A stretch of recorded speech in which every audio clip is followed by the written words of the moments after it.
கிறிஸ்துவுக்குள் மிகவும் பிரியமானவர்களே, இயேசு கிறிஸ்துவின் நாமத்தில் உங்கள் யாவரையும் அன்போடு கூட நான் வாழ்த்துகிறேன். இந்த நாளிலும் தேவன் நம்மோடு கூட இடைப்படுகின்ற வார்த்தை நெகேமியா 8ஆம் அதிகாரம் 10ஆம் வசனத்தின் பின்பாகம். கர்த்தருக்குள் மகிழ்ச்சியாயிருப்பதே உங்களுடைய பலன். ஆம், இந்த வார்த்தையின் மூலம் தேவன் இன்றைக்கு நம் ஒவ்வொருவரோடு கூட இடைப்பட விரும்புகிறார். ஆம், இன்றைக்கு அவர் நமக்கு சொல்லுகிற ஒரு ஆலோசனை, நாம் அவருக்குள் மகிழ்ச்சியாய் இருக்க வேண்டும் என்பதுதான். அப்ப அவருக்குள்ள மகிழ்ச்சியா இருக்கிறதுனா என்ன? ஒருவேளை சூழ்நிலைகள் எப்படி வேண்டுமானாலும் இருக்கலாம்.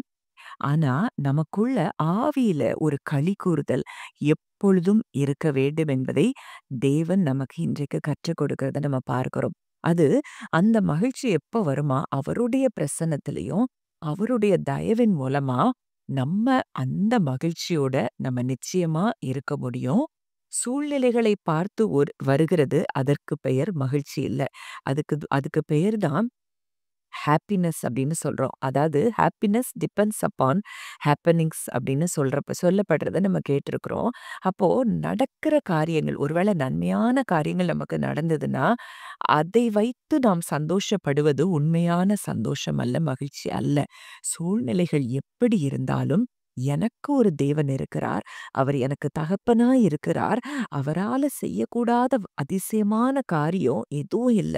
அவர் அத்தனை அன்பு நிறைந்தவர், வல்லமை நிறைந்தவர். அவர் எனக்காக இருக்கிறார் அப்படின்னு இன்றைக்கு ஒரு மனிதன் தேவனை பெரிதாய் பார்த்து அவருக்குள்ளே மகிழ்ச்சியாய் இருக்கிறானோ, அதுதான் அவனுக்கு பலனாய் இருக்கிறத பார்க்கிறோம்.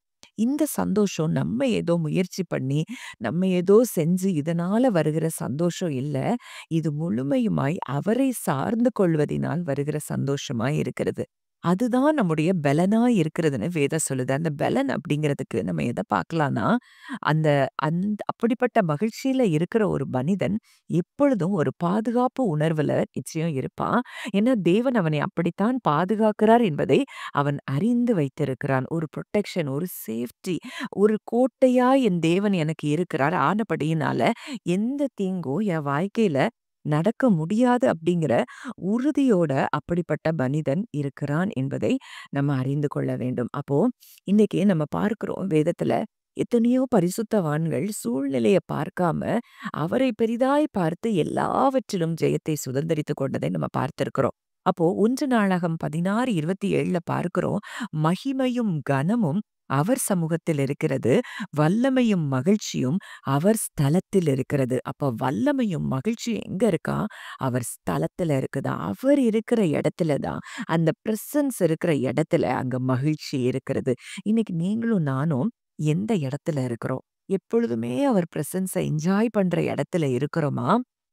இல்ல சூழ்நிலைகளை பார்த்து, மனிதர்களை பார்த்து, மனிதர்களுடைய வார்த்தையை பார்த்து நம்ம பயந்து கொண்டிருக்கிறோமா? அவருடைய பிரசன்ஸ்ல எப்பொழுதும் மகிழ்ச்சி மாத்திரம் தான் உண்டு அப்படிங்கிறத இந்த வார்த்தையின் மூலம் நம்ம அறிந்து கொள்றோம். சங்கீதம் 16:11 கூட அதத்தான் தாவீது சொல்லுகிறார். உம்முடைய சமூகத்தில் பரிபூரண ஆனந்தம், உம்முடைய வலது பாரிசத்தில் நித்திய பேரின்பமும் உண்டு.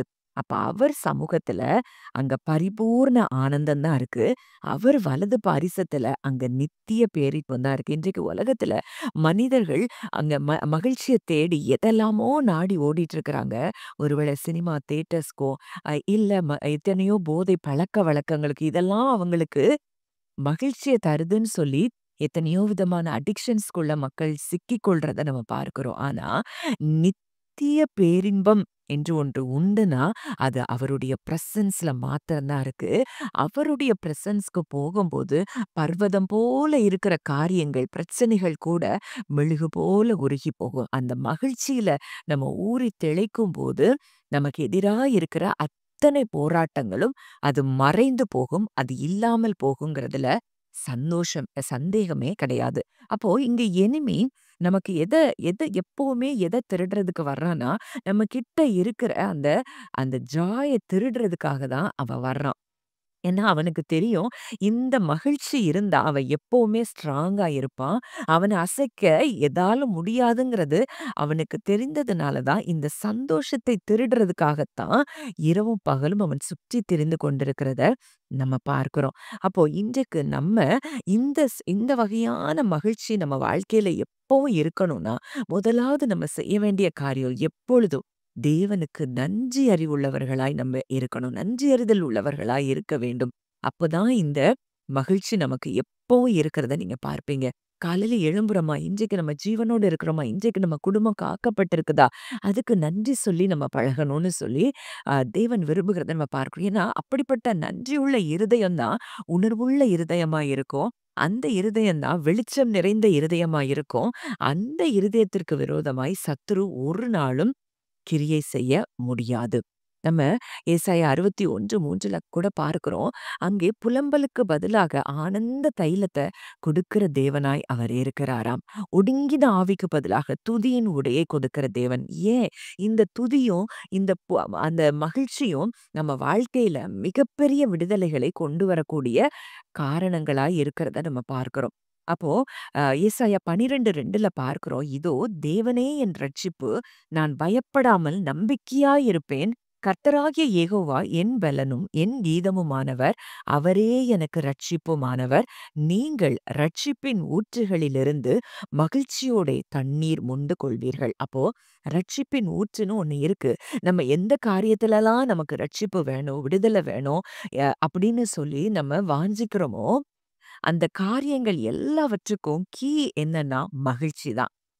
அந்த ரட்சிப்பின் ஊற்றுகளிலிருந்து தண்ணீர் மொண்டு கொள்ளுகிறதற்கு ஒரு சாவி என்ன அப்படின்னா, அது மகிழ்ச்சியா இருக்கிறது அப்படிங்கிறத நம்ம பார்க்கிறோம். அப்போ நம்ம எப்பவுமே அவருக்குள்ள சந்தோஷமா இருக்கணும்னு தான் வேதம் நமக்கு பல இடங்கள்ல நமக்கு கற்றுத் தருகிறத நம்ம பார்க்கிறோம். நீங்கள் ஒன்றுக்கும் கவலைப்படாமல், அப்ப கவலைப்படுறது நம்ம வேலை இல்ல. கர்த்தருக்குள் எப்பொழுதும் சந்தோஷமாயிருங்கள் அப்படின்னு சொல்லி பவுல் சொல்றத நம்ம பார்க்கிறோம். சந்தோஷமா இருங்கள் என்று மறுபடியும் சொல்லுகிறேன். நம்ம துக்கப்படுறது, அழ்றது, வேதனைப்படுறது இது தேவனுடைய சித்தம் அல்ல.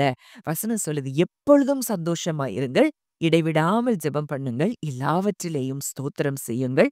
இப்படி செய்வதே கிறிஸ்து இயேசுவுக்குள்ள தேவனுடைய சித்தமா இருக்கிறதுன்னு சொல்லி நம்ம பார்க்கிறோம்.